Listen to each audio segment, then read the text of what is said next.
जय Bharat and hello dear अद्वितियंस। So friends, कैसे हैं आप सब। हम डिस्कस कर रहे हैं फिजिक्स का एक important chapter that is light, reflection and refraction. Okay, now friends, इस चैप्टर के 3 लेक्चर्स ऑलरेडी हो चुके हैं, जिसमें हमने फर्स्ट लेक्चर में डिस्कस किया था सोर्सेस ऑफ लाइट के बारे में, सेकंड लेक्चर में हमने डिस्कस किया था प्रॉपर्टीज ऑफ लाइट के बारे में, एंड थर्ड लेक्चर में हमने डिस्कस किया था रिफ्लेक्शन क्या होता है, कितने टाइप्स की इमेजेस फॉर्म होती हैं और वो कैसे फॉर्म होती हैं, और हमने डिस्कस किया था image formation by plane mirror. Okay, so now friends, आज हम डिस्कस करने वाले हैं curved mirror that is concave mirror के बारे में। ओके, सो फर्स्ट हम डिस्कस करेंगे कि कॉनकेव मिरर्स क्या होते हैं, कैसे फॉर्म होते हैं, then we will discuss about some important terms related to concave mirror, और लास्ट में हम डिस्कस करेंगे image formation by concave mirror. Okay, so चलिए स्टार्ट करते हैं। सो नाउ फ्रेंड्स, चलिए अब डिस्कस करते हैं स्फेरिकल मिरर्स के बारे में। सो ये स्फेरिकल मिरर्स क्या होते हैं। सो फ्रेंड्स, स्फेरिकल मिरर्स है वो 2 टाइप्स के होते हैं, first is concave mirror and second is convex mirror. Okay, so आज हम डिस्कस करने वाले हैं पूरा डिटेल में कॉनकेव मिरर्स के बारे में। तो कॉनकेव मिरर कैसे फॉर्म होता है वो समझने के लिए हम लेते हैं यहाँ पे एक बड़ा सा स्फीयर। ओके, तो मान लीजिए हमारे पास यहाँ पे एक बड़ा सा एक होलो स्फीयर है। इस होलो स्फीयर जो है फ्रेंड्स, उसको अगर मैं यहाँ से कट डाउन कर दूंगा और उसको मैं अगर सेपरेट निकाल लूंगा तो मुझे कुछ ऐसा शेप यहाँ पे मिल जाएगा। अब मुझे अगर यहाँ से कॉनकेव मिरर फॉर्म करना है तो मैं क्या करूंगा, उसका जो बैक वाला पोर्शन है वहां पे मैं फॉर्म कर दूंगा सिल्वरिंग। ओके, अब ये सिल्वरिंग क्या होता है। सो फ्रेंड्स, हमने लास्ट लेक्चर में डिस्कस किया था कि जो मिरर अगर हमें बनाना है तो मिरर का जो बैक साइड होता है उसके ऊपर हम सिल्वर का या फिर एल्यूमिनियम मेटल का कोटिंग लगा देते हैं, और फिर उस कोटिंग को प्रोटेक्ट करने के लिए उसके ऊपर हम एक और कलर का कोटिंग उसके ऊपर कर देते हैं, वो रेड कलर का बेसिकली होता है। ओके, सो ये हमने कर दिया यहाँ पे सिल्वरिंग। तो अब क्या होगा, ये जो हमारे पास शेप है उसका जो इनवर्ड वाला मतलब कि अंदर वाला जो पोर्शन है, अगर मैं उसको पॉलिश कर दूं, अगर मैं उसको रिफ्लेक्टिंग सरफेस पेपर कर दूं तो हो जाएगा वो concave mirror. Okay, so basically concave mirror क्या होंगे friends. So a spherical mirror whose reflecting surface is curved inward, जो अंदर की तरफ कर्व्ड है, जिस स्फेरिकल मिरर की जो अंदर वाली सरफेस है वो अगर कर्व्ड है, that is if reflection takes place from the inner surface of a spherical mirror, मतलब रिफ्लेक्शन जो है वो ये जो हमारे पास मिरर है उसकी जो इनवर्ड सरफेस है, जो अंदर वाली सरफेस है, अगर वहां से रिफ्लेक्शन होता है तो उस टाइम के मिरर को हम क्या बोलते हैं, कॉनकेव मिरर्स। ओके, सो ये आपको समझ में आ गया कि कॉनकेव मिरर्स कैसे फॉर्म होते हैं। अब आगे हम डिस्कस करते हैं फ्रेंड्स कुछ important terms related to concave mirrors. Okay, so first friends, हमारे पास अगेन वो वही स्फीयर है, ठीक है, ये 2 डायमेंशन के अंदर है। अब ये जो स्फीयर है फ्रेंड्स, ठीक है, अगर मैं उसको कुछ इस तरीके से कट कर दूंगा तो अगेन मुझे ये वाला पोर्शन जो है वो अलग से मिल जाएगा, और वो क्या होगा, मेरा कॉनकेव मिरर। तो अब उससे रिलेटेड कुछ टर्म्स हम डिस्कस करते हैं। सो फर्स्ट है centre of curvature. Centre of curvature मतलब the geometrical centre of the sphere of which the spherical mirror is a part is called centre of curvature. मतलब हमारे जो कॉनकेव मिरर था वो जिस स्फेरिकल स्फीयर से, जो जिस स्फीयर से बना हुआ था, उस स्फीयर का जो सेंटर होगा उसको हम क्या बोलेंगे, सेंटर ऑफ कर्वेचर। समझिए अगेन, मान लीजिए मेरा पास यहाँ पे एक कॉनकेव मिरर है। ओके, तो वो जिस स्फीयर से बना हुआ होगा, ठीक है, जिस स्फीयर से बना हुआ होगा वो स्फीयर का जो सेंटर होगा फ्रेंड्स उसको हम बोलते हैं centre of curvature. Okay, now एक और इंपॉर्टेंट बात फ्रेंड्स, सेंटर ऑफ कर्वेचर जो होता है वो स्फेरिकल मिरर का पार्ट नहीं होता है। जैसे अगर मैं यहाँ पे ये मैंने ड्रॉ कर दिया मेरा कॉनकेव मिरर, ये लाइनिंग क्या होती है, ये दिखाती है सिल्वरिंग। ओके, तो सेंटर ऑफ कर्वेचर जो होगा फ्रेंड्स वो कहीं यहाँ पे होगा, मतलब सेंटर ऑफ कर्वेचर जो होता है वो कभी भी स्फेरिकल मिरर का पार्ट नहीं होता है। ओके, तो ये हो गई बात सेंटर ऑफ कर्वेचर की। ओके, और उसको हम सी से डिनोट करते हैं, capital C. Okay, next is radius of curvature. Okay, so the radius of the hollow sphere of which the reflecting surface of the spherical mirror is a part is called the radius of curvature.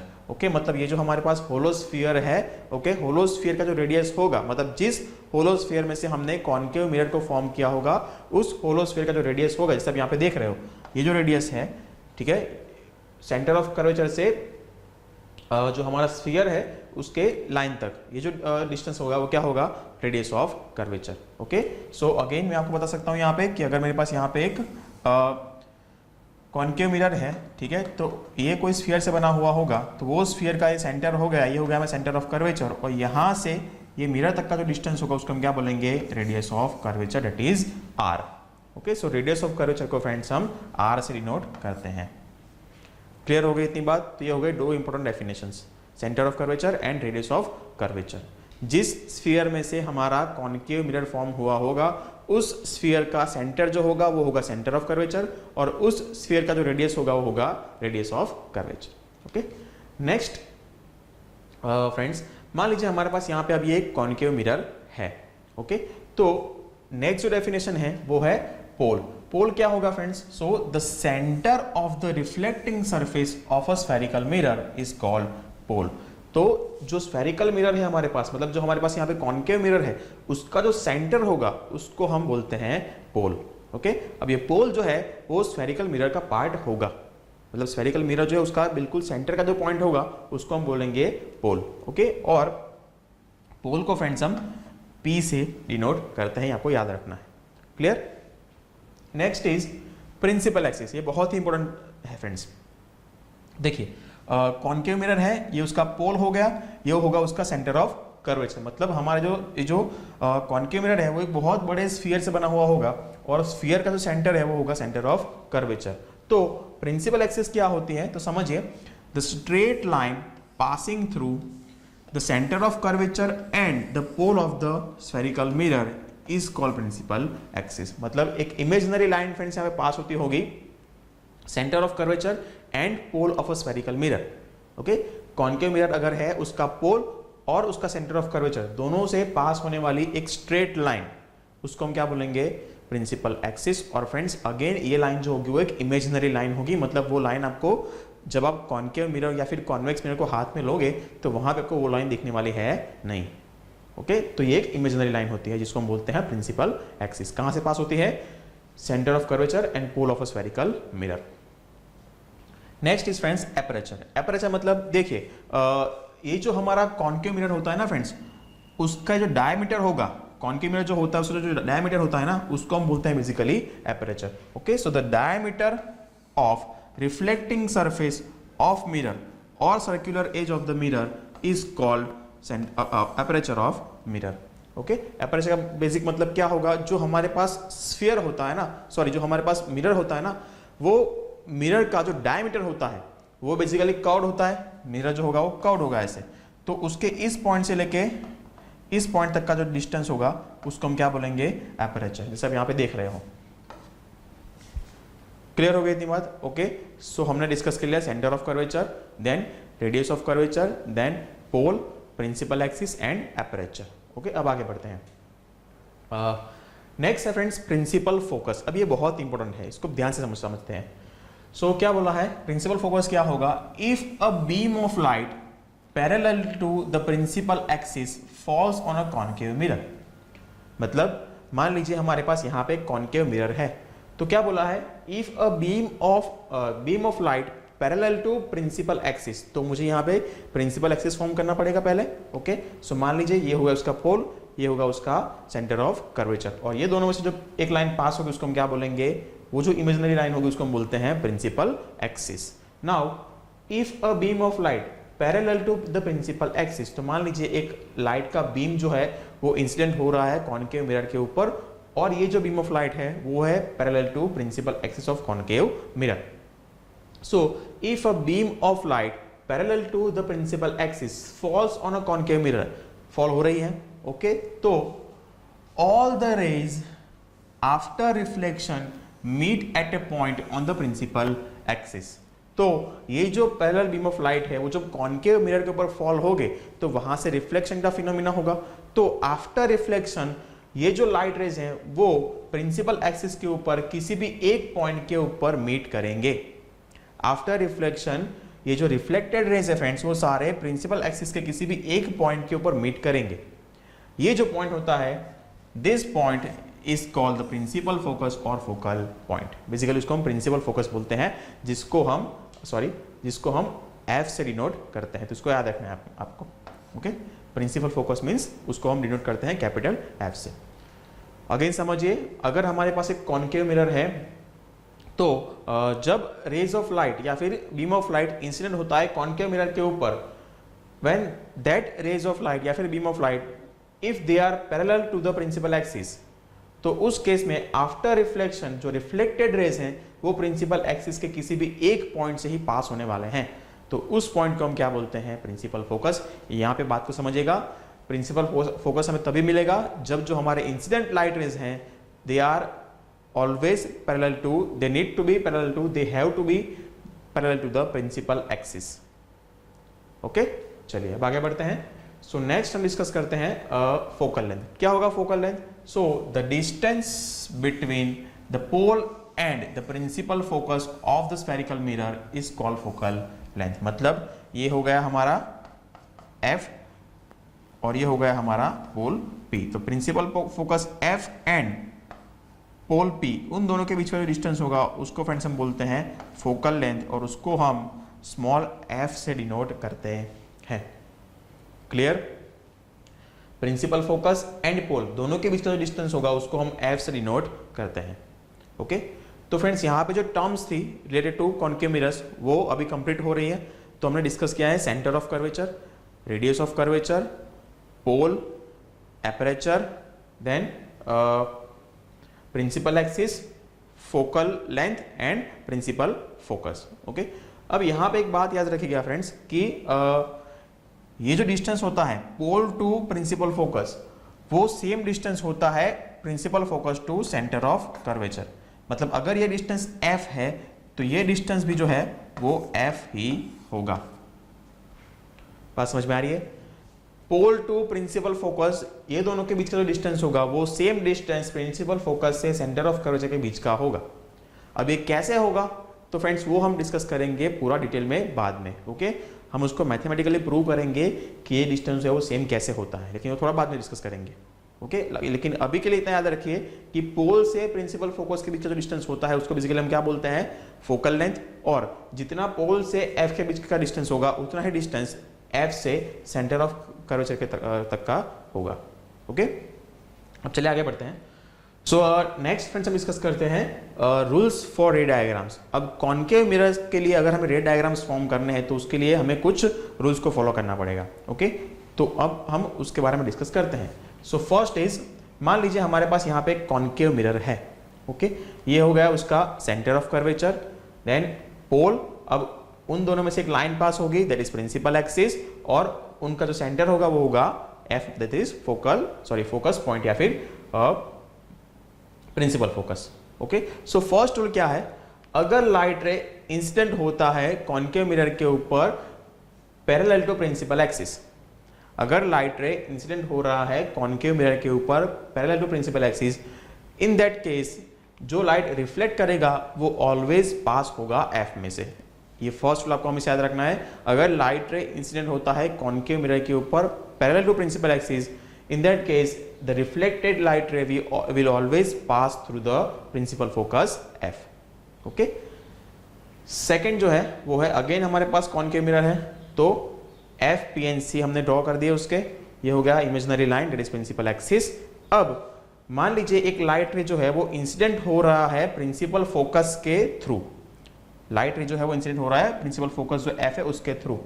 Okay, तो वो light रे ये हो गया हमारा incident light रे जो fall हो रहा है कॉन्केव मिरर के ऊपर, तो अब लाइट रे वहां से रिफ्लेक्ट करेगा, तो वो जो रिफ्लेक्टेड लाइट है वो ऑलवेज होगा पैरेलल टू प्रिंसिपल एक्सिस। जब लाइट रे इंसिडेंट होता है प्रिंसिपल फोकस एफ से तो वो ऑलवेज रिफ्लेक्ट करेगा पैरेलल टू प्रिंसिपल एक्सिस।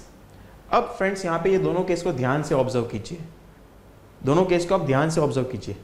अगर आपने उसको ऑब्जर्व किया होगा तो आपको समझ में आ गया होगा कि ये जो दोनों केस हैं वो एक दूसरे के ऑपोजिट हैं। मतलब जब light ray parallel to principal axis आ रहा है तो रिफ्लेक्ट कर रहा है एफ से, और अगर लाइट रे एफ से पास होके कॉन्केव मिरर के ऊपर फॉल कर रहा है तो वो रिफ्लेक्ट होता है parallel to principal axis. Okay, तो ये दोनों केस आपको याद रखने हैं। आगे बढ़ते हैं। थर्ड जो केस है वो है अगेन हमारे पास कॉन्केव मिरर है। Okay, so C F and P हमने ड्रॉ कर दिए, ये होगा imaginary line that is principal axis. अब अगर लाइट रे फॉल होता है on point P that is pole, देखिए बात को समझिए, ये हमारे पास कॉन्केव मिरर है, उसके किसी एक पॉइंट के ऊपर हमारा लाइट रे जो है वो इंसिडेंट हो रहा है। ओके, तो हमने लास्ट लेक्चर में डिस्कस किया था फ्रेंड्स कि अगर कर्व्ड सरफेस है तो उस केस में हमें एंगल ऑफ इंसिडेंस कैसे फाइंड करेंगे, क्योंकि एंगल ऑफ इंसिडेंस क्या होता है, angle between incident ray and normal drawn to the surface. लेकिन पहले मुझे यहाँ पे नॉर्मल ड्रॉ करना पड़ेगा। नॉर्मल क्या होता है, किसी भी पॉइंट से 90 डिग्री के ऊपर हमें एक लाइन ड्रॉ करना पड़ता है। तो पहले हमें नॉर्मल फॉर्म करने के लिए क्या करना पड़ेगा, इस पॉइंट से हमें एक टेंजेंट ड्रॉ करना पड़ेगा। आई होप आपको याद होगा वो बात, ठीक है। हम यहाँ पे क्या करेंगे, एक टेंजेंट ड्रॉ करेंगे, और वो जो टेंजेंट होगा फ्रेंड्स, वहां से हम क्या करेंगे, 90 डिग्री के ऊपर एक लाइन ड्रॉ करेंगे। ओके, तो जब हम यहाँ पे पोल की बात कर रहे हैं ना फ्रेंड्स, तो पोल क्या है, centre of spherical mirror. Okay, तो जब एक लाइट रे उसके ऊपर इंसिडेंट हो रहा है, पोल के ऊपर इंसिडेंट हो रहा है, ठीक है, तो उसका जो टेंजेंट बनेगा ना फ्रेंड्स, वो टेंजेंट जो है वो कुछ इस तरीके से बनेगा, मतलब यहां से बनेगा, ये उसका टेंजेंट होगा। ओके, ये टेंजेंट होगा। तो ये टेंजेंट इस तरीके से हो गया वर्टिकल, तो उसका 90 डिग्री के ऊपर क्या बनेगा, यहाँ पे एक नॉर्मल, मतलब जो हमारा प्रिंसिपल एक्सिस है वो पोल वाला जो पॉइंट है उसके लिए क्या बन जाएगा, नॉर्मल। ओके, तो नॉर्मल एंड इंसिडेंट रे दोनों के बीच का जो एंगल होगा उसको हम क्या बोलेंगे, एंगल ऑफ इंसिडेंस। ओके, अब जितना एंगल ऑफ इंसिडेंस होगा उतना ही क्या होगा, एंगल ऑफ रिफ्लेक्शन। तो वहां से हमारा लाइट रिफ्लेक्ट करेगा। क्लियर। तो कर्व्ड सरफेस है, लेकिन जो पॉइंट P है उसके लिए, सिर्फ पॉइंट P के लिए हमारा जो प्रिंसिपल एक्सिस है वो क्या बनेगा, नॉर्मल बनेगा। ओके, तो लाइट रे उसके ऊपर इंसिडेंट हो रहा है, प्रिंसिपल एक्सिस बोलिए या फिर नॉर्मल बोलिए, दोनों के बीच का जो इंसिडेंट रे एंड नॉर्मल दोनों के बीच का जो एंगल होगा वो बनेगा I, that is incident angle. और जितना एंगल ऑफ इंसिडेंस होगा उतना ही एंगल ऑफ रिफ्लेक्शन होगा, और उसी तरीके से जितना R होगा उस हिसाब से लाइट रे जो है वो रिफ्लेक्ट करेगा। क्लियर। तो ये थर्ड किसी आपको याद रखना है। एंड फोर्थ, अगेन हमारे पास एक कॉन्केव मिरर है, C, F एंड P हमने ड्रॉ कर दिए, ये हो गया हमारा imaginary line, that is principal axis. अब बात को समझिए, जब लाइट रे इंसिडेंट करता है C से, जब लाइट रे जो है वो इंसिडेंट होता है, मतलब जो हमारा इंसिडेंट लाइट रे है वो पास ऑन होता है C में से, पॉइंट C में से, तो वो जो लाइट रे हैं वो ध्यान से देखिएगा, वो जो लाइट रे है वो अपने पाथ को रिट्रेस करेगा। फिर से देखते हैं, जब लाइट रे C से इंसिडेंट हो रहा है तो वो लाइट रे उसी डायरेक्शन में वापस चला जाएगा, मतलब लाइट रे जो है वो अपना पाथ को रिट्रेस करेगा, जिस डायरेक्शन से हमारा लाइट रे आ रहा था उसी डायरेक्शन में हमारा लाइट रे चला जाएगा। ऐसा क्यों होता है, ऐसा क्यों होता है? तो देखिए फ्रेंड्स, जो हमारा स्फीयर होता है ना, मान लीजिए हमारे पास यहाँ पे एक स्फीयर है। ओके, तो स्फीयर के का ये हो गया हमारा centre, that is C। Okay, अब C से हम किसी भी पॉइंट के टुवर्ड्स एक लाइन ड्रॉ करेंगे ना, किसी भी पॉइंट के तरफ हम एक लाइन ड्रॉ करेंगे, तो वो लाइन क्या बनेगा, वो लाइन ऑब्वियसली स्फीयर का रेडियस बनेगा, R बनेगा। ओके, रेडियस बनेगा। ओके, सो जब ये वाला पॉइंट जो है, ठीक है, ये वाला पॉइंट जो है, अगर मैं वहां से टेंजेंट ड्रॉ करता हूं फ्रेंड्स, अगर मैं वहां से टेंजेंट ड्रॉ करता हूं तो वो कुछ इस तरीके से बनेगा। अगर यहां से मैं टेंजेंट ड्रॉ करता हूं तो वो कुछ इस तरीके से बनेगा। ओके, और अगर हम यहां से टेंजेंट ड्रॉ करते हैं तो वो कुछ इस तरीके से बनेगा। अब टेंजेंट से अगर मैं नॉर्मल ड्रॉ करूं, नॉर्मल का मतलब क्या होगा, वहां से एक लाइन 90 डिग्री के ऊपर, तो फ्रेंड्स ये जो रेडियस होगा ना वही क्या होगा, उसका नॉर्मल हो जाएगा। ये रेडियस जो होगा वही क्या हो जाएगा, उसके लिए नॉर्मल हो जाएगा। अगेन इसके लिए जो रेडियस होगा वही क्या बन जाएगा, उसके लिए नॉर्मल बन जाएगा। ओके, तो ये पॉइंट C से जो हमारा स्फीयर का कोई पॉइंट है उसको जोड़ती हुई जो लाइन होगी वो क्या बनेगी, नॉर्मल बनेगी। अब इसको और समझते हैं, जो हमारा कॉन्केव मिरर है, ठीक है, वो बड़े एक स्फीयर का ही पार्ट था। ओके, थोड़ा अच्छे से ड्रॉ करते हैं। ये है हमारे पास एक कॉन्केव मिरर। ओके, तो हमने क्या किया है,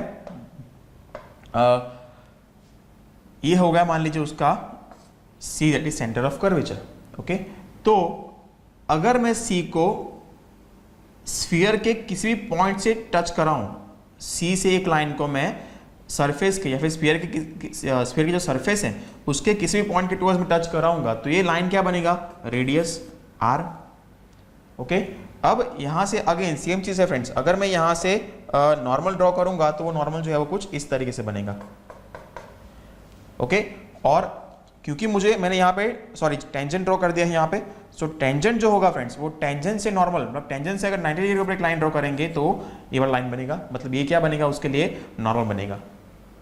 ठीक है, तो अब ध्यान से समझिए फ्रेंड्स कि जब लाइट रे इंसिडेंट हो रहा है सी में से, मतलब वो कहाँ इंसिडेंट हो रहा है, जब लाइट रे इंसिडेंट हो रहा है सी में से, मतलब वो कहाँ से इंसिडेंट हो रहा है, दैट लाइट रे इज इंसिडेंट नॉर्मली। अब लाइट रे अगर नॉर्मली इंसिडेंट होता है तो क्या होता है, हमने अगेन ये बात लास्ट लेक्चर में डिस्कस किया था कि जब लाइट रे नॉर्मली इंसिडेंट होगा, मतलब वो नॉर्मल की जो लाइन है उसी के ऊपर अगर लाइट रे इंसिडेंट होगा तो वो लाइट रे अपना पाथ को रिट्रेस करेगा। क्यों? क्योंकि जो नॉर्मल और जो हमारा इंसिडेंट रे है दोनों के बीच का जो एंगल बनेगा वो क्या बनेगा, 0 डिग्री। मतलब अगर हमारा एंगल ऑफ इंसिडेंस 0 बन रहा है तो हमारा एंगल ऑफ रिफ्लेक्शन भी क्या बनेगा, 0 बनेगा, और उसी वजह से हमारा लाइट जो है वो उसी पाथ के ऊपर आगे चला जाएगा।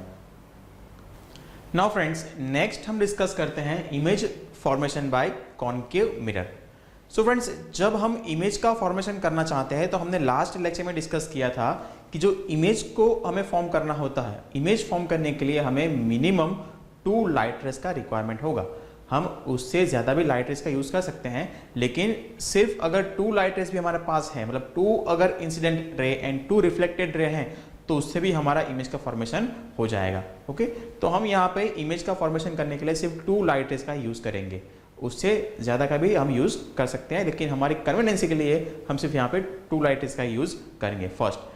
सेकेंड, हम यहाँ पे क्या करने वाले हैं, कॉनकेव मिरर के सामने डिफरेंट पोजीशन के ऊपर हम ऑब्जेक्ट को रखेंगे और वो ऑब्जेक्ट का इमेज कॉनकेव मिरर में कैसे फॉर्म होता है वो हम यहाँ पे देखने वाले हैं। ओके, सो चलिए स्टार्ट करते हैं। फर्स्ट केस में मान लीजिए हमारे पास ये कॉनकेव मिरर है, देन ये हो गया उसका centre of curvature, principal focus and pole and principal axis. Okay, अब ये जो कॉनकेव मिरर है, जैसे मैंने आपको बताया फ्रेंड्स कि हम कॉनकेव मिरर के सामने डिफरेंट प्लेसेस के ऊपर ऑब्जेक्ट को रखने वाले हैं। ओके, सो हम यहाँ पे कुछ चीजें नोट डाउन करेंगे। फर्स्ट हम ये नोट डाउन करेंगे कि पोजीशन ऑफ द ऑब्जेक्ट, मतलब हमारा ऑब्जेक्ट जो है वो कॉनकेव मिरर से हमने कहाँ पे रखा हुआ है। सेकंड, हम नोट डाउन करेंगे कि जब हमने ऑब्जेक्ट को वहां रखा हुआ है तो उसका इमेज कहाँ पे फॉर्म होता है, that is position of the image. Then third, we will note about size of the image, मतलब जो हमारा इमेज का साइज है वो कितना है। एंड लास्ट हम डिस्कस करेंगे नेचर ऑफ द इमेज, मतलब हमारा इमेज जो है वो वर्चुअल है या फिर रियल है, इरेक्ट है या फिर इन्वर्टेड है, किस तरीके से है वो हम यहाँ पे नोट डाउन करने वाले हैं। सो फर्स्ट केस में मान लीजिए हम हमारा जो ऑब्जेक्ट है उसको रखते हैं एट इन्फिनिटी, मतलब हमने रखा हुआ है उसको इन्फिनिटी के ऊपर। अब देखिए, जब इन्फिनिटी की बात करते हैं तो इसका मतलब ये नहीं है कि हमें ऑब्जेक्ट को बहुत दूर रखने जाना है। जब आप प्रैक्टिकली परफॉर्म कर रहे हो एक्सपेरिमेंट को, कॉनकेव मिरर के सामने अगर आप ऑब्जेक्ट को रख के उसका इमेज फॉर्म करने की ट्राई करते हो तो उसके लिए ऐसा जरूरी नहीं कि आपको ऑब्जेक्ट को मतलब किसी और स्टार के ऊपर लेके जाना है। इन्फिनिट मतलब ये नहीं कि आपको कहीं बहुत दूर उसको रखने जाना है। ठीक है, जो कॉनकेव मिरर का फोकल लेंथ होगा, फोकल लेंथ क्या होता है, distance between principal focus F and pole P. तो जो कॉनकेव मिरर का फोकल लेंथ होगा ना फ्रेंड्स, उससे आपको थोड़ा ज्यादा रखना है। मतलब देखिए, अगर इसका जो फोकल लेंथ है वो मान लीजिए कि 15 सेंटीमीटर है, तो हम 2 मीटर या फिर 3 मीटर के ऊपर भी अगर ऑब्जेक्ट को रखेंगे ना तो वो डिस्टेंस भी इसके लिए इन्फिनिट जितना हो जाएगा।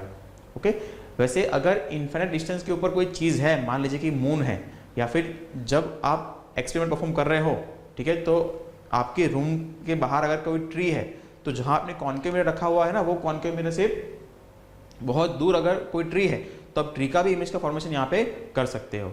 ठीक है, तो इन्फिनिट से मतलब ऐसा नहीं है कि 2-3 मीटर के ऊपर ही रखना है, आप बहुत दूर से भी कोई अगर ऑब्जेक्ट ऑलरेडी अवेलेबल है तो उसका भी आप इमेज का फॉर्मेशन यहाँ पे कॉनकेव मिरर के ऊपर कर सकते हो।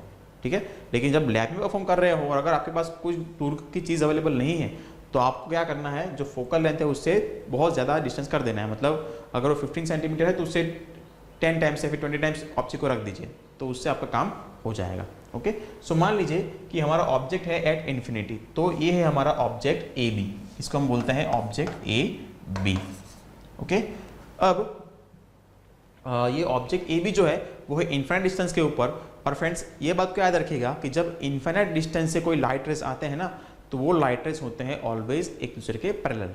ओके, तो जैसे कि पॉइंट ए जो हमारा ऑब्जेक्ट ए बी है उससे कुछ लाइट रेस जो है निकल के आ रहे हैं और वो इंसिडेंट हो रहे हैं कॉन्केव मिरर के ऊपर। ये जो डॉटेड लाइन्स है फ्रेंड्स, ये रिप्रेजेंट करती हैं कि हमारा ऑब्जेक्ट जो है बहुत बहुत बहुत दूर है, ठीक है। मतलब नेक्स्ट केस में हम ये पढ़ेंगे कि हमारा ऑब्जेक्ट जो है वो बियॉन्ड सी रखा हुआ है, तो ये दोनों में कंफ्यूज मत होना है। ये जो डॉटेड लाइन है वो क्या रिप्रेजेंट करती है कि हमारा ऑब्जेक्ट जो है बहुत दूर है। तो जब ऑब्जेक्ट बहुत दूर है तो उससे आने वाली जो लाइट रेस होगी वो मान लीजिए कि पैरेलल है प्रिंसिपल एक्सिस से। तो हमने अभी डिस्कस किया कि जब light ray parallel to principal axis incident होगी तो रिफ्लेक्ट कहां से होगी? That light ray will always reflect from principal focus F. तो जितने भी लाइट रेस हैं, लाइट रे नंबर 1, 2, 3, ठीक है, इसको हम बोल देते हैं incident ray 1, incident ray 2 and incident ray 3। Okay, तो तीनों जो लाइट रे है वो रिफ्लेक्ट करेगी। मतलब मान लीजिए कि ये है हमारा रिफ्लेक्टेड रे 1, देन ये है हमारा रिफ्लेक्टेड रे 3 और ये है हमारा रिफ्लेक्टेड रे 2। ओके, तो तीनों जो रिफ्लेक्टेड रेज है ना फ्रेंड्स, वो ऑलवेज कहां से पास होंगे? पॉइंट एफ से पास होंगे। मतलब हमने फ्रेंड्स लास्ट टाइम में डिस्कस किया था कि अगर हमें इमेज का फॉर्मेशन करना है तो हम दो तरीके से कर सकते हैं। आइदर फर्स्ट जो हमारे रिफ्लेक्टेड लाइट रेज हैं वो अगर आगे चलते हुए कन्वर्ज हो रहे हैं, मतलब किसी एक पॉइंट के ऊपर मीट हो रहे हैं, तो वहां हमें इमेज का फॉर्मेशन हो जाएगा। या फिर अगर जो रिफ्लेक्टेड लाइट रेज हैं वो अगर डाइवर्ज हो रहे हैं तो उनको हमें बैकवर्ड डायरेक्शन में एक्सटेंड करना पड़ेगा और बैकवर्ड साइड के अंदर वो कहीं ना कहीं किसी न किसी पॉइंट के ऊपर मीट करेंगे, तो वहां भी हमें इमेज का फॉर्मेशन हो जाएगा। तो यहाँ पे जैसे आप देख रहे हो फ्रेंड्स कि जो रिफ्लेक्टेड लाइट रेस हैं वो एक्चुअल में किसी एक पॉइंट के ऊपर मीट कर रहे हैं और लाइट रेस जिस पॉइंट के ऊपर मीट करते हैं उस पॉइंट के ऊपर हमें ऑब्जेक्ट का इमेज मिलता है। ओके, सो यहाँ से निकलने वाली जितनी भी लाइट रेस है फ्रेंड्स वो आएगी पैरेलल टू प्रिंसिपल एक्सिस और वो आफ्टर रिफ्लेक्शन पास होगी पॉइंट एफ से।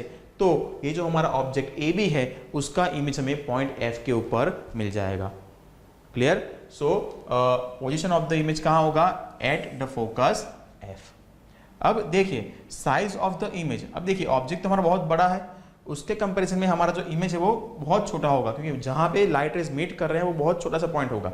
ओके, सो और एक बात, जब हम साइज ऑफ इमेज की बात करते हैं ना या फिर साइज ऑफ ऑब्जेक्ट, तो उसको हम कहां से फाइंड करते हैं? उसको हम नोट करते हैं प्रिंसिपल एक्सिस से। प्रिंसिपल एक्सिस से हमारा ऑब्जेक्ट कितना ऊपर है, ठीक है, या फिर प्रिंसिपल एक्सिस से हमारा इमेज जो है कितना नीचे है या फिर कितना ऊपर है। मतलब बेसिकली जो साइज मेजर करेंगे हम वो कहां से मेजर करेंगे? प्रिंसिपल एक्सिस से करेंगे। तो प्रिंसिपल एक्सिस से ये जो डिस्टेंस है वो क्या हो गया? हमारा हाइट ऑफ ऑब्जेक्ट। लेकिन हमारा इमेज तो किसी इस पॉइंट के ऊपर ही मीट कर, मतलब बहुत छोटा सा है, ठीक है। तो हम क्या बोलेंगे कि size of the image is highly diminished. Highly diminished मतलब बहुत बहुत बहुत छोटा। कैसा? तो हम बोल सकते हैं पॉइंट साइज। पॉइंट साइज होगा वो। Clear? Next, nature of the image क्या होगा? So it is real and inverted. कैसे पता चला रियल एंड इन्वर्टेड? तो फ्रेंड्स हमने लास्ट टाइम डिस्कस किया था कि अगर लाइट रेज एक्चुअल में मीट करते हैं तो वहां जो इमेज फॉर्म होगा वो क्या होगा? रियल होगा। और अगर इमेज रियल है तो वो ऑलवेज इन्वर्टेड ही होगा। डन? तो ये हो गया फर्स्ट केस। अब हम डिस्कस करते हैं कि इस फर्स्ट केस का हम यूज कहां पे करते हैं। ओके, सो फर्स्ट बेसिकली हम यहाँ पे उसका यूज करते हैं फ्रेंड्स डिश टीवी के ऊपर। जो आपके घर पे टीवी के जो टीवी तो डिश टीवी होता है, जो डिश होता है जो आप बाहर लगाते हो, ठीक है। तो हम क्या करते हैं, देखिए वहां से सिग्नल्स आने वाले होते हैं ना, ये कॉन्केव सरफेस हो गया, तो वहां से जो सिग्नल्स आने वाले होते हैं वो सिग्नल क्या होते हैं? इसके ऊपर स्ट्राइक करेंगे और वो जो आने वाले सिग्नल्स होंगे वो क्या होंगे? ऑलवेज पैरेलल होंगे। तो आफ्टर रिफ्लेक्शन वो भी रिफ्लेक्ट करेंगे, तो रिफ्लेक्ट कहां से करेंगे? प्रिंसिपल फोकस एफ से करेंगे। ओके, तो हमने क्या कर दिया, हमारा जो रिसीवर है उसको हमने लगा दिया फोकस के ऊपर। तो maximum number of light rays जो है ना वो इसके ऊपर कैप्चर, वो जो रिसीवर उसको रिसीव कर पाएगा, क्योंकि जो लाइट रेज है वो आफ्टर रिफ्लेक्शन क्या करेगी? पॉइंट एफ के ऊपर कॉन्सेंट्रेट होगी, पॉइंट एफ के ऊपर जमा होगी सारी लाइट रेज। ओके, तो जो सिग्नल्स आ रहे हैं वो सारे सिग्नल्स जो है वो पैरेलल आएंगे एक दूसरे के, और जब इस कॉन्केव सरफेस के ऊपर वो इंसिडेंट हो गए तो आफ्टर रिफ्लेक्शन वो कहाँ जाएंगे? वो सारे जो लाइट रेज, मान लीजिए हम यहाँ पे ड्रॉ करते हैं कि ये आ रहे हैं लाइट रेज, ठीक है, ये हो गए हमारे 4 इंसिडेंट सिग्नल्स। तो वो आफ्टर रिफ्लेक्शन ना इस पॉइंट एफ से ही पास होने वाले हैं, ये पॉइंट एफ से ही पास होने वाले हैं। ओके, तो मैक्सिमम नंबर ऑफ सिग्नल जो है वो हमें यहाँ पे रिसीवर के ऊपर मिल जाएंगे, ठीक है। तो इस फंडा का भी हम यहाँ पे लॉजिकल यूज करते हैं। क्लियर? नेक्स्ट फ्रेंड्स हम उसका यूज कहाँ पे करते हैं? सो सेकंड, जो डॉक्टर्स बेसिकली होते हैं ना वो आपका ये जो ग्लास वो लोग यूज करते हैं ना, वो भी बेसिकली क्या है, कॉनकेव मिरर ही है। क्या होगा वहां पे, जब लाइट रेज सराउंडिंग में कहीं ना कहीं लाइट रे होगी, लाइट का सोर्स होगा, तो वहां से जो लाइट रेस आएंगी ना, वो सारी लाइट रेस इसके ऊपर फोकस होगी, इसके ऊपर कॉन्सेंट्रेट होगी। ये हमारा कॉनकेव सरफेस है। और डॉक्टर क्या करेंगे, आपकी आई को एफ के ऊपर रखने की ट्राई करेंगे। आपकी आई को आपके नजदीक आएंगे, या फिर वो खुद नजदीक आएंगे, या फिर आपको नजदीक लाएंगे। तो बेसिकली आपकी आई जो है उसको वो एफ पे रखने की ट्राई करेंगे। तो क्या होगा कि इसके ऊपर जब लाइट रे इंसिडेंट होगी, तो आफ्टर रिफ्लेक्शन आपकी जो आई है, जो एफ के ऊपर है, वहां पे सारी लाइट रेस फोकस होगी, तो ज्यादा नंबर ऑफ लाइट रेस उनको मिलेगी, तो वो अच्छे से क्लियरली देख पाएंगे कि आपकी आई में क्या कोई प्रॉब्लम है या नहीं है। ठीक है, और ये होल क्या है, वहां से वो अपनी आई से देखते हैं। क्लियर हो गई इतनी बात? ओके, सो ये उसका सेकंड यूज हो गया। थर्ड इसका यूज है फ्रेंड्स सोलर कुकर के अंदर। ठीक है, अगेन सेम चीज, मान लीजिए कि लाइट रेज जो है वो यहाँ पे इंसिडेंट हो रही है, तो वो सारी जो लाइट रेज है ना, वो आफ्टर रिफ्लेक्शन ये जो हमारा सोलर कुकर रखने का प्लेस जो है ना, वहां पे सारी कॉन्सेंट्रेट होगी। मतलब ये जो हमने सोलर कुकर के ऊपर जो हमारा मतलब बेसिकली जो कुकर होता है ना, वो कुकर जिस पोजीशन के ऊपर हमें रखना है ना, वो पोजीशन होगा पॉइंट एफ के ऊपर। तो क्या होगा, जितने भी लाइट रेज आएंगे वो सारे लाइट रेज रिफ्लेक्ट करके किसी एक पॉइंट के ऊपर कॉन्सेंट्रेट होंगे। ठीक है, वो पॉइंट कौन सा होगा, हमारा कुकर जो है उसके ऊपर कॉन्सेंट्रेट होगा, मतलब बेसिकली वो पॉइंट एफ होगा। ठीक है, तो आपका खाना जो है जल्दी गर्म हो जाएगा। क्लियर हो गई इतनी बात? ओके, तो ये हो गए uses of first case of image formation by concave mirror. आगे बढ़ते हैं सेकंड केस। सेकंड केस में अगेन हम क्या ले रहे हैं, concave mirror. Okay, C F and P principal axis draw कर लिया। ओके, ये 4 चीजें नोट डाउन करेंगे। अब हम क्या करेंगे, ऑब्जेक्ट को हम स्लोली क्लोज लाते जाएंगे टुवर्ड्स द कॉनकेव मिरर। तो पहले हमने ऑब्जेक्ट को कहां रखा था, एट इंफिनिटी, अब हम उसको थोड़ा क्लोज लाएंगे।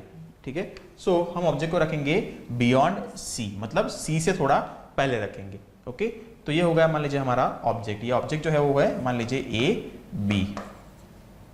अब इसका अगर हमें इमेज फॉर्म करना है, तो मैंने क्या बताया था आपको, सिर्फ 2 लाइट रेज का रिक्वायरमेंट है। और जो हमने अभी 4 केस डिस्कस किए थे, उसमें से आप कोई भी 2 लाइट रेज का यूज कर सकते हो। ओके, सो मान लीजिए एक लाइट रे जो है वो इंसिडेंट हो रहा है पैरेलल टू प्रिंसिपल एक्सिस, और अगर लाइट रे इंसिडेंट होता है पैरेलल टू प्रिंसिपल एक्सिस, तो वो रिफ्लेक्ट कहां से करेगा, वो ऑलवेज रिफ्लेक्ट करेगा पॉइंट एफ से। ओके, सेकंड हम ले रहे हैं कि मान लीजिए हमारा लाइट रे जो है पॉइंट पी के ऊपर इंसिडेंट हो रहा है, मतलब हमारा जो पोल है उसके ऊपर इंसिडेंट हो रहा है, तो ये बनेगा उसका एंगल ऑफ इंसिडेंस आई, और जितना एंगल ऑफ इंसिडेंस होगा उतना ही एंगल ऑफ रिफ्लेक्शन होगा, और वहां से हमारा लाइट रे जो है रिफ्लेक्ट कर जाएगा। तो आप देख रहे हो फ्रेंड्स कि आफ्टर रिफ्लेक्शन ये जो 2 लाइट रेज हैं, ये जो 2 हमारे इंसिडेंट रे हैं, वो आफ्टर रिफ्लेक्शन किसी एक पॉइंट के ऊपर मीट कर रहे हैं, और जब लाइट रेज आफ्टर रिफ्लेक्शन किसी एक पॉइंट के ऊपर मीट करते हैं, तो उस पॉइंट के ऊपर हमें ऑब्जेक्ट का इमेज मिलता है। तो ये पॉइंट ए है, उसका इमेज हमें यहाँ पे मिल जाएगा, जिसको हम बोलेंगे ए डैश। और जिस तरीके से पूरा ऑब्जेक्ट जिस तरीके से हमें पॉइंट ए का इमेज हमें यहाँ पे मिला है डैश, उसी तरीके से हमें पूरे ऑब्जेक्ट ए बी का इमेज हमें ए डैश बी डैश पूरा हमें मिल जाएगा। क्लियर हो इतनी बात? अब देखिए आप यहाँ पे ये भी बोल सकते हो कि अगर एक लाइट को हम एफ में से पास करवाएंगे ना, तो वो भी रिफ्लेक्ट करके कहाँ से जाएगी, इसी पॉइंट से पास होते हुए जाएगी। समझ में आ रहा है? हमने 4 केस देखे हैं ना, तो ये तो हमने 2 केस का यूज किया, light ray parallel to principal axis and when light ray incident on pole P. Okay, अगर हम जो थर्ड केस है, मतलब अगर लाइट रे को हम एफ में से पास करेंगे, तो वो भी पास ऑन होगा इसी पॉइंट के ऊपर से, मतलब सारे लाइट रे जो अल्टीमेटली रिफ्लेक्ट करके इसी पॉइंट के ऊपर मीट करेंगे। और अगर लाइट रे को हम सी में से पास करेंगे ना, तो भी इसी पॉइंट के ऊपर वो मीट करेगा।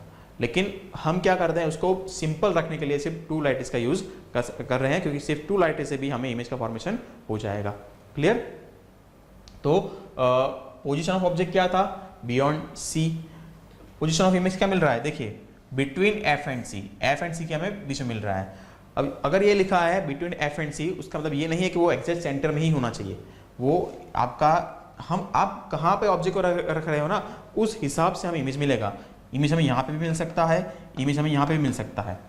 बिटवीन एफ एंड सी का मतलब ये नहीं कि वो एग्जैक्ट सेंटर में ही होना चाहिए दोनों के। क्लियर? अब साइज ऑफ द इमेज, तो आप देख के बताओ फ्रेंड्स, देखिए आप ध्यान से देखो इसको, तो ये जो है हमारा हाइट ऑफ ऑब्जेक्ट है, और ये है हाइट ऑफ इमेज। तो अगर ये जो हाइट ऑफ ऑब्जेक्ट है, अगर उसको हम h बोलें, और अगर हमारी हाइट ऑफ इमेज है उसको अगर हम h डैश बोले, तो क्या आप देख पा रहे हो that h dash is less than h। तो क्या बोलेंगे, size of the image is diminished, मतलब smaller than the object. Object का जो साइज होगा उससे उसका साइज, इमेज का साइज क्या होगा, थोड़ा कम होगा। क्लियर।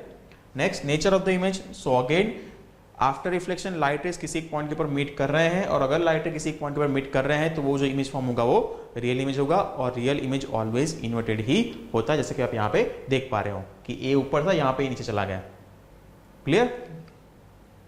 सो ये हो गया सेकंड केस। ओके, अब इसका यूज कहाँ पे करते हैं, तो देखिए फ्रेंड्स, आपकी जो आपके घर पे जो स्पून होगा ना, तो स्पून की अगर वो शाइनिंग सरफेस, मतलब शाइनिंग स्पून है, तो उसके जो दो साइड्स होंगे उसमें जो उसका इनवर्ट वाला साइड होगा, जहाँ पे अंदर वाला पार्ट जो होगा, ठीक है, अगर आप उसके सामने खड़े रहोगे ना तो आपका जो आपको इमेज दिखेगा वो थोड़ा उल्टा दिखेगा। वो आप ट्राई करके देख लेना, ठीक है। नेक्स्ट हम बढ़ते हैं थर्ड केस के ऊपर। अगेन हमारे पास एक concave mirror C F and P हमने ड्रॉ कर दिए। ओके, फोर्सेस हम नोट डाउन करेंगे।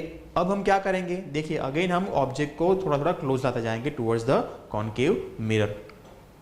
तो पहले हमारा ऑब्जेक्ट था एट इन्फिनिटी, फिर हम लाए बियॉन्ड सी, अब हम लाएंगे ऑब्जेक्ट को एट सी, मतलब हम सी के ऊपर इसको रखेंगे। ओके, सो मान लीजिए ये है हमारा object A B. Okay, again हम कोई भी टू लाइट रेज ले सकते हैं। तो मान लीजिए एक लाइट रे जा रहा है पैरेलल टू प्रिंसिपल एक्सिस, और वो लाइट रे कहां से रिफ्लेक्ट करेगा, वो रिफ्लेक्ट करेगा ऑलवेज एफ में से। सेकंड लाइट रे हम अगर ले रहे हैं, मान लीजिए कि वो लाइट रे जा रहा है पॉइंट एफ से, ठीक है, हम डिफरेंट रेज में यहाँ पे ले रहा हूँ, तो उसे क्या है कि आपको आइडिया आ जाएगा। ये हमारा इंसिडेंट रे, ये हो गया रिफ्लेक्टेड रे। अब मैं एक लाइट रे को पी मिक्स के ऊपर भी इंसिडेंट करवा सकता हूँ, ठीक है, तो आप कोई भी ले सकते हो। मैंने यहाँ पे क्या लिया है कि जो मेरा सेकंड लाइट रे है वो इंसिडेंट हो रहा है पॉइंट एफ में से, तो वो रिफ्लेक्ट कहाँ से करेगा, obviously it will reflect from the it will reflect parallel to principal axis. Okay, so देखिए अगेन जो रिफ्लेक्टेड लाइट रेज है ना, वो किसी एक पॉइंट के ऊपर मीट कर रहे हैं। ओके, तो जिस पॉइंट के ऊपर लाइट रेज मीट करेंगे उस पॉइंट के ऊपर हमें इमेज मिल जाएगा। तो हमारा ऑब्जेक्ट जो ए बी था उसका इमेज हमें ए डैश बी डैश जो है वो यहाँ पे मिल जाएगा। अब बात को समझिए फ्रेंड्स, अगेन मैंने बताया आपको अगर मैं पी के ऊपर लाइट रे को इंसिडेंट कराऊंगा तो वो भी रिफ्लेक्ट होके इसी पॉइंट में से पास होते हुए जाएगा। क्लियर। और एक इंपॉर्टेंट बात, सिर्फ फ्रेंड्स ये एक ही केस ऐसा है जिस केस में आपको ऑब्जेक्ट का जो साइज है वो और इमेज का जो साइज है वो आपको सेम मिलेगा।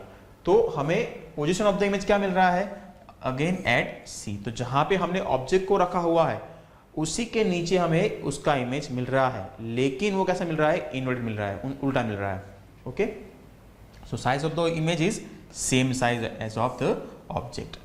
ये एक ही केस फ्रेंड्स कॉन्केव मिरर में ऐसा है जिसमें ऑब्जेक्ट का साइज एंड इमेज का साइज दोनों कैसे हैं, सेम है। तो अगर ये हाइट जो है वो अगर h है और अगर ये हाइट जो है वो h डैश है, तो हम यहाँ से बोल सकते हैं that h is equal to h dash.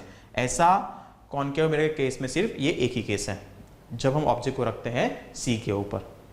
Okay, और नेचर ऑफ द इमेज क्या होगा, again friends light rays actual meet कर रहे हैं तो वो होंगे रियल इमेज, और रियल इमेज है तो वो क्या होगी, ऑलवेज इन्वर्टेड ही होगी, जैसे कि आप यहाँ पे देख पा रहे हो। क्लियर, ये हो गया थर्ड केस। आगे बढ़ते हैं। So next is fourth case. Again हमने ले लिया concave mirror, C F and P, principal axis draw कर दिए, ये फोर्सेस नोट डाउन करेंगे। अब अगेन हम क्या करेंगे, ऑब्जेक्ट को टुवर्ड्स मिरर लेके जाएंगे। तो फर्स्ट हमने रखा infinity, then beyond C, then on C. अब कहाँ पे रखेंगे, बिटवीन एफ एंड सी। तो अब हमारा ऑब्जेक्ट कहाँ पे आएगा, बिटवीन सी एंड एफ। तो ये हो गया हमारा ऑब्जेक्ट। ये मान लीजिए कि है ए और ये है पॉइंट बी। ऑब्जेक्ट का जो नाम है उसको बोल देते हैं ए बी। तो अगेन हम कोई भी टू लाइट रेस यहाँ से इंसिडेंट करवा सकते हैं। तो पॉइंट ए से मान लीजिए एक लाइट रे इंसिडेंट हो रहा है पैरेलल टू प्रिंसिपल एक्सिस, तो रिफ्लेक्ट कहाँ से करेगा, एफ में से करेगा। सेकंड लाइट रे में ले रहा हूँ एट पॉइंट पी। ओके, तो एक लाइट रे जो इंसिडेंट हो रहा है पॉइंट पी के ऊपर। अब ये बनेगा यहाँ पे कुछ angle of incidence that is I, जितना आई होगा उतना ही आर होगा, तो ये हमारा लाइट रे रिफ्लेक्ट करेगा और ये हो जाएगा हमारा angle of reflection R. Again friends जैसे आप यहाँ पे देख पा रहे हो कि हमारा जो रिफ्लेक्टेड लाइट रेज हैं, ये हो गया इंसिडेंट लाइट रे, ये हो गया इंसिडेंट लाइट रे, और ये रिफ्लेक्टेड लाइट रे, ये हो गया रिफ्लेक्टेड लाइट रे। तो आफ्टर रिफ्लेक्शन जो लाइट रेज हैं वो किसी एक पॉइंट के ऊपर मीट कर रहे हैं, तो यहाँ पे हमें ए बी का image A dash B dash मिल जाएगा। Clear, light rays actual meet कर रहे हैं तो इमेज कैसी होगी, रियल ही होगी। सो पोजीशन ऑफ द इमेज कहाँ है, बियॉन्ड सी, मतलब सी से थोड़ा दूर है। ऑब्जेक्ट कहाँ रखा हुआ है, between F and C. Size कैसा है, तो देखिए ये हाइट है मान लीजिए कि h, ये है h डैश, तो आप देख के बता सकते हो that h dash is greater than h, मतलब height of size of image is enlarge या फिर लार्जर देन ऑब्जेक्ट। एनलार्ज मतलब जो हमारा ऑब्जेक्ट है उससे उसका जो इमेज है उसका साइज बड़ा होगा। And nature of the image क्या होगा, real and inverted. Clear, done, okay. Next बढ़ते हैं आगे, फिफ्थ केस के टुवर्ड। अगेन ले लिया हमने concave mirror, C, F and P principal axis, okay. ये फोर चीजें नोट डाउन करेंगे। अब हम क्या करेंगे, ऑब्जेक्ट को थोड़ा और क्लोज लेके जाएंगे। पहले इन्फिनिटी पे रखा, then beyond C, then on C, then between F and C. अब कहाँ जाएंगे, एट पॉइंट एफ। अब हम रखेंगे ऑब्जेक्ट को एट पॉइंट एफ। तो अगेन ये हमने ऑब्जेक्ट जो हमारा ए बी है उसको रख दिया है हमने पॉइंट एफ के ऊपर। अगेन हम वहां से कोई भी 2 लाइट रेज को इंसिडेंट करवा सकते हैं। तो मान लीजिए एक लाइट रे जो है वो इंसिडेंट हो रहा है पॉइंट ए में से, तो अगर वो पैरेलल टू प्रिंसिपल एक्सिस है तो रिफ्लेक्ट कहां से करेगा, पॉइंट एफ में से। तो ये हो गया हमारा रिफ्लेक्टेड लाइट रे।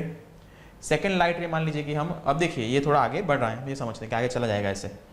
देन सेकेंड लाइट रे हम इंसिडेंट कर रहे हैं एट पॉइंट पी, ओके। तो ये भी यहां से रिफ्लेक्ट करेगा, ये हो गया हमारा रिफ्लेक्टेड लाइट रे।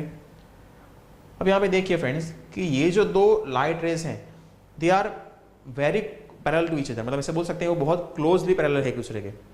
यहाँ से मैंने क्या किया है फ्रेंड्स, उसको थोड़ा क्लोज रख दिया है, मतलब उसको थोड़ा एंटी पैरेलल करने की मैंने ट्राई किया है, क्योंकि मेरे पास यहाँ पे इतना बड़ा स्क्रीन तो नहीं है कि मैं आपको दिखाऊं कि एक्जैक्टली वो कहाँ पे मीट करेंगे, ठीक है।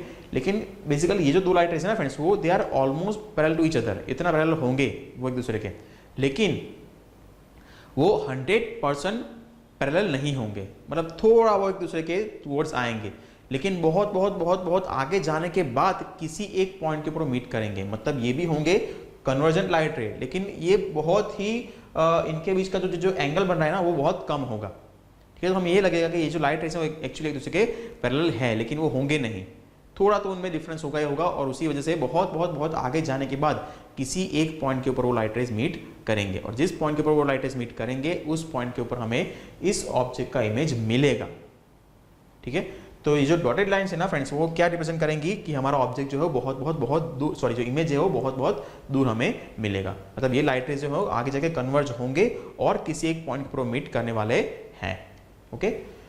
सो हमारा इमेज कहाँ मिलेगा, हमें एट इन्फिनिटी, हमें पता है ना बहुत दूर हमें इमेज मिलेगा, लेकिन मिलेगा सही।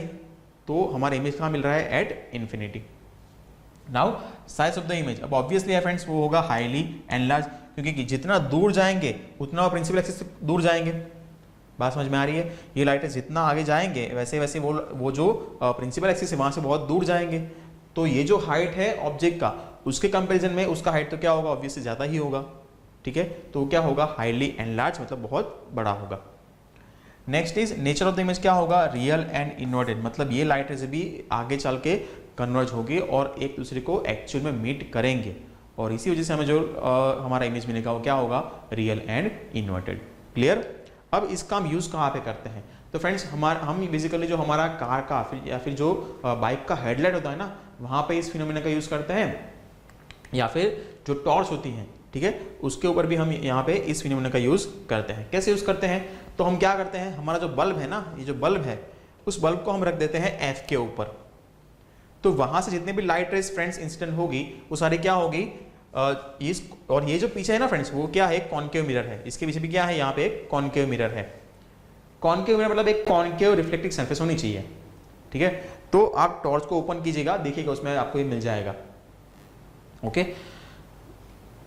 फादर की कार का हेडलाइट जिसको खोलने की ट्राई मत करना, आप इसको ओपन कर सकते हो, ठीक है, टॉर्च को ओपन कर सकते हो। तो देखना कि ये जो अंदर वाला सरफेस है ना वो क्या होगा, कॉनकेव सरफेस होगा। तो हमने क्या किया है, हमारा जो बल्ब है ना उसको रख दिया हमने एफ के ऊपर। तो वहां से लाइट रेज जब इस कॉनकेव सरफेस के ऊपर इंसिडेंट होगी तो वो बहुत दूर जाके किसी एक पॉइंट के ऊपर मीट करेगी, और इसी वजह से जो फ्रेंड्स जो आपका टॉर्च होता है ना उसका लाइट बहुत दूर तक जाता है, वो आप ऑब्जर्व करना फिर से। सो नाउ डियर फ्रेंड्स, अब चलिए आगे बढ़ते हैं लास्ट केस के ऊपर, जो है सिक्स्थ केस। हमारे पास ये है कॉनकेव मिरर, ये हो गया उसका प्रिंसिपल एक्सिस, ओके। हम कुछ चीजें नोट डाउन करेंगे, ये हो गया centre of curvature, principal focus and pole, okay. तो अब हम जो हमारा ऑब्जेक्ट इसको कहाँ पे रखेंगे? सो पहले हमने ऑब्जेक्ट को रखा था एट इन्फिनिटी, फिर हमने रखा था बियॉन्ड सी, देन हमने रखा था एट सी, फिर हमने रखा था ऑब्जेक्ट को बिटवीन सी एंड एफ, फिर हमने रखा ऑब्जेक्ट को एट एफ। अब हम ऑब्जेक्ट को रखेंगे बिटवीन पी एंड एफ। तो ये हो गया हमारा ऑब्जेक्ट, मान लीजिए ए बी। ओके, तो अगेन फ्रेंड्स हम यहां से दो लाइट रेस को इंसिडेंट करवाएंगे। सो फर्स्ट लाइट रे मान लीजिए कि जा रहा है पोल पी के ऊपर, तो यहाँ पे एक एंगल ऑफ इंसिडेंस आई बनेगा। जितना एंगल ऑफ इंसिडेंट होगा उतना एंगल ऑफ रिफ्लेक्शन होगा और वो लाइट रे वहां से रिफ्लेक्ट करेगा। ये हो गया हमारा रिफ्लेक्टेड लाइट रे। सेकेंड लाइट रे जो है फ्रेंड्स वो कुछ इस तरीके से कॉन्केव मिरर के ऊपर इंसिडेंट हो रहा है, लेकिन अगर मैं इस लाइट रे को थोड़ा बैकवर्ड डायरेक्शन में एक्सटेंड करूंगा तो मैं देखूंगा कि वो पॉइंट सी से आ रहा है। मुझे यहाँ पे हमारा ऑब्जेक्ट जो है ना फ्रेंड्स वो सी से आगे चला गया। तो अगर एक लाइट रे कुछ इस तरीके से इंसिडेंट होता है ना, तो अगर आप उसको बैकवर्ड डायरेक्शन में एक्सटेंड करके देखोगे ना, तो आपको लगेगा कि वो सी में से ही आ रहा है। और अगर लाइट रे जो है अगर वो सी में से आ रहा है तो रिफ्लेक्ट कहाँ से करेगा? ऑब्वियसली सेम पाथ से वो पाथ को रिट्रेस करेगा। ओके, तो हमने डिस्कस किया है कि जब लाइट रे सी में से पास ऑन होता है, मतलब इंसिडेंट रे अगर सी में से आ रहा है तो वो रिफ्लेक्ट भी सी में से ही करेगा। ओके, तो ये हो गया हमारा रिफ्लेक्टेड लाइट रे। क्लियर? तो आप ध्यान से देखिए फ्रेंड्स कि ये जो लाइट रे हैं वो आगे चलते हुए कहाँ जा रहे हैं। देखिए ये जो लाइट रे आगे चलते हुए कहाँ जा रहे हैं, हम यहाँ से देख पा रहे हैं फ्रेंड्स कि हमारे जो दो रिफ्लेक्टेड लाइट रेज है ना, they are divergent light rays, मतलब आगे चलते हुए वो एक दूसरे से दूर जा रहे हैं। तो आगे तो यहाँ पे कहीं भी उनका इंटरसेक्शन होना पॉसिबल नहीं है। तो अब क्या करेंगे? तो फ्रेंड्स जो हमने image formation by plane mirror में किया था वही चीज़ हम यहाँ पे करेंगे। क्या करेंगे? जो लाइट रेज आगे चलते हुए डाइवर्ज हो रहे हैं उनको हम बैकवर्ड डायरेक्शन में एक्सटेंड करेंगे। तो जो हमारा फर्स्ट लाइट रे है उसको हमने ये एक्सटेंड किया बैकवर्ड डायरेक्शन के अंदर, और हमने ये भी डिस्कस किया था कि अगर लाइट रे को आप बैकवर्ड डायरेक्शन में एक्सटेंड करते हो तो उसको हम डॉटेड लाइन से रिप्रेजेंट करते हैं। और ये सेकंड लाइट रे जो सेकंड रिफ्लेक्टेड रे है उसको भी अगर हम बैकवर्ड डायरेक्शन में एक्सटेंड करेंगे तो अब यहाँ से ध्यान से देखिए फ्रेंड्स कि यहाँ पे जो रिफ्लेक्टेड लाइट रेज को हमने बैकवर्ड डायरेक्शन में एक्सटेंड किया तो वो किसी एक पॉइंट के ऊपर मीट कर रहे हैं। ठीक है, तो उस पॉइंट के ऊपर हमें हमारा जो पॉइंट ए है उसका इमेज यहाँ पे मिल जाएगा। तो ये होगा ए डैश, ये होगा point B dash. Again friends dotted line से रिप्रेजेंट किया है, मतलब वो इमेज कैसा होगा? वर्चुअल होगा, फर्स्ट चीज। सेकेंड, एक्चुअल में लाइट रेज कभी भी, क्योंकि यहाँ पे ऑपेक मीडियम बन गया है तो लाइट रेज कभी भी बैकवर्ड डायरेक्शन में जाएंगे नहीं। हमें ये फील होगा कि लाइट रेज जो है वो बेसिकली इस पॉइंट से निकल के आ रहे हैं, हमें ये लगेगा। ठीक है, लेकिन रिफ्लेक्ट होने के बाद लाइट रेज कभी बैकवर्ड डायरेक्शन में नहीं जाएंगे। हम सिर्फ ये अज्यूम करते हैं कि लाइट रेज जो है वहां से आ रहे हैं। ओके, सो हमें हमारा पोजीशन ऑफ द इमेज कहाँ मिलेगा? बिहाइंड द मिरर, जैसे कि आप यहाँ पे देख पा रहे हो। Okay, then size of the image. अब आप देख के बता सकते हो ना, ये जो है वो हाइट ऑफ ऑब्जेक्ट h, ये हो गया height of image h dash. तो क्लियर है that h is less than h dash, मतलब ऑब्जेक्ट का जो हाइट है वो इमेज से कम है। तो इमेज का हाइट कैसा होगा? सो ऑब्वियसली एनलार्ज, मतलब ऑब्जेक्ट की हाइट से उसका हाइट क्या है? इमेज का हाइट क्या है? ज्यादा है। Okay, and nature of the image. तो क्योंकि हमने रिफ्लेक्टेड लाइट रेज को बैकवर्ड डायरेक्शन में एक्सटेंड किया था तो वो लाइट रेज जो होंगे वो क्या, सॉरी, वो जो लाइट रेज अगर मीट करेंगे तो वो इमेज कैसा फॉर्म होगा? ऑब्वियसली वर्चुअल फॉर्म होगा। और अगर हमारा जो इमेज है वो अगर वर्चुअल है तो क्या होगा? ऑलवेज इरेक्ट ही होगा, ये हमें पता है। क्लियर? तो फ्रेंड्स बस ये बात यहाँ पे खत्म हो रही है। अब इसका यूज कहाँ पे होता है वो डिस्कस करते हैं। सो डेंटिस्ट जो होते हैं फ्रेंड्स वो इसका यूज करते हैं। ठीक है, आपके जो टीथ होते हैं उसको उनको देखना होता है तो वो क्या करते हैं? वो जो मिरर है उसको वो लोग एफ और पी के बीच में रख देंगे, तो उसका जो इमेज फॉर्म होगा वो एनलार्ज इमेज फॉर्म होगा, फर्स्ट। सेकेंड, और अगर किसी भी केस का अगर वो यूज करेंगे ना, कॉन्केव मिरर का जो हमने और 5 केसेस देखे, या ध्यान दीजिए वो सारे 5 केसेस के अंदर हमें जो इमेज मिल रहा था ना वो रियल एंड इन्वर्टेड मिल रहा था। तो अगर डॉक्टर को यूज करना है तो इन्वर्ट इमेज वो कैसे यूज करेगा? तो ठीक है, वो थोड़ा प्रॉब्लम करेगा ना, अगर इमेज हमारा इन्वर्टेड है तो थोड़ा प्रॉब्लम होगा। तो इसके लिए हम क्या करते हैं, जो हमारा कॉन्केव मिरर है उसको कहाँ रखने की ट्राई करेंगे?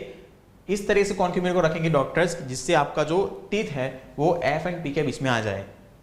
तो उससे क्या होगा? उनको एक एनलार्ज इमेज मिल जाएगा आपके टीथ का, तो वो थोड़ा ध्यान से ऑब्जर्व कर पाएंगे कि यहाँ पे क्या प्रॉब्लम है। ओके, और सेकेंडली वो हमें एक इरेक्ट इमेज मिलेगा, वो ज़्यादा इंपॉर्टेंट है। क्लियर। सेकंड उसका यूज हम कहाँ पे करते हैं, सो अगेन शेविंग मिरर के अंदर यूज करते हैं। अगर शेव कर रहे हैं और अगर आपने जो इमेज आपको मिल रहा है वो अगर इन्वर्टेड मिल रहा है, उल्टा मिल रहा है, तो फिर आप शेव कैसे कर पाओगे, ठीक है। तो हम क्या चाहते हैं, बेसिकली एक इरेक्ट इमेज चाहते हैं, और इसीलिए हम कॉन्केव मिरर के केस में हमारा जो ऑब्जेक्ट है उसको हम एफ और पी के बीच में रखेंगे तो हमें इरेक्ट इमेज मिल जाएगा। और थर्ड, जो गर्ल्स मेकअप करती हैं, जो मेकअप के लिए जो ग्लास होता है ना फ्रेंड्स, वो भी क्या होता है, यही कॉन्केव मिरर होता है, जिससे क्या होगा कि वो थोड़ा बेसिकली एनलार्ज आपको इमेज मिलेगा, बड़ा इमेज मिलेगा, तो आप ध्यान से ऑब्जर्व कर पाओगे कि यहाँ पे क्या करना है हमें मेकअप के अंदर। क्लियर। तो ये हो गए फ्रेंड्स सारी applications of sixth case of image formation by concave mirror. Okay, so अब थोड़ा फ्रेंड्स इसको समराइज कर लेते हैं। हमने पूरा समराइज कर लिया है। तो जैसे कि आप यहाँ पे देख पा रहे हैं फ्रेंड्स, यहाँ पे जो इंपॉर्टेंट बात है वो ये है कि हमने 6 केस देखे हैं। ओके, अब यहाँ पे बात को ध्यान से समझिए। ये जो हमारा फर्स्ट केस है ना friends, first case and fifth case, first case and fifth case, दोनों जो केस हैं वो एक दूसरे के ऑपोजिट हैं। कैसे ऑपोजिट है, तो देखिए फर्स्ट केस में हमने ऑब्जेक्ट को कहाँ रखा था, एट इन्फिनिटी, हमें इमेज कहाँ मिला, एट फोकस। और फिफ्थ केस में हमने इमेज ऑब्जेक्ट कहाँ रखा, एट फोकस, तो हमें इमेज कहाँ मिला, एट इन्फिनिटी। समझ पा रहे हो, first case and fifth case एक दूसरे के ऑपोजिट हैं। मतलब फर्स्ट केस में हमने ऑब्जेक्ट को रखा था एट इन्फिनिटी, तो इमेज मिला हमें फोकस के ऊपर, और फिफ्थ केस में हमने ऑब्जेक्ट को रखा फोकस के ऊपर, तो हमें इमेज मिला एट इन्फिनिटी। ये ऑल 5 केसेस के अंदर फ्रेंड्स हमें हमारा इमेज कैसा मिल रहा है, रियल एंड इन्वर्टेड, इसको याद रखना है। क्लियर। देन जो हमारा सेकंड केस है ना, सेकंड केस फोर्थ केस, अब ये दोनों को ऑब्जर्व कीजिए, second case and fourth case. तो देखिए सेकंड केस में हमने ऑब्जेक्ट को कहाँ रखा था, बियॉन्ड सी, हमें इमेज कहाँ मिला, beyond sorry between F and C. Second case में हमने ऑब्जेक्ट रखा था बियॉन्ड सी, इमेज हमें मिला बिटवीन एफ एंड सी। और फोर्थ केस में हमने ऑब्जेक्ट को रखा बिटवीन एफ एंड सी, हमें इमेज मिल रहा है बियॉन्ड सी। तो ये दोनों भी एक दूसरे के ऑपोजिट है। क्लियर। एक ही केस फ्रेंड्स ऐसा है जिसमें हमें size of image and size of object same मिल रहा है। वो कौन से केस में है, थर्ड केस में, जब हम ऑब्जेक्ट को रखते हैं एट सी, तो वहीं पे हमें इमेज भी मिलता है। और ये 6 केस तो बहुत इंपॉर्टेंट है क्योंकि ये थोड़ा अलग है, जिस केस में हमें first time virtual and erect image मिलता है। ओके, सो कॉन्केव मिरर में सिर्फ एक ही केस ऐसा है जिसमें हमें वर्चुअल इमेज मिलता है, वो है हमारा 6th वाला case. Okay, so friends I hope आपको लेक्चर में समझ में आया होगा, और अगर आपको लेक्चर में समझ में आता है तो प्लीज़ हमारे लेक्चर्स को लाइक कीजिए, हमारे चैनल को सब्सक्राइब कीजिए। फ्रेंड्स हम प्ले स्टोर पर भी अवेलेबल है, तो आप वहाँ से हमारा एप्लीकेशन अद्वैत अचीवर्स को भी डाउनलोड कर सकते हो, और डिटेल के लिए आप विजिट कर सकते हो हमारी वेबसाइट advaitachievers.com। सो मिलते हैं नेक्स्ट लेक्चर में, तब तक के लिए जय भारत एंड थैंक यू।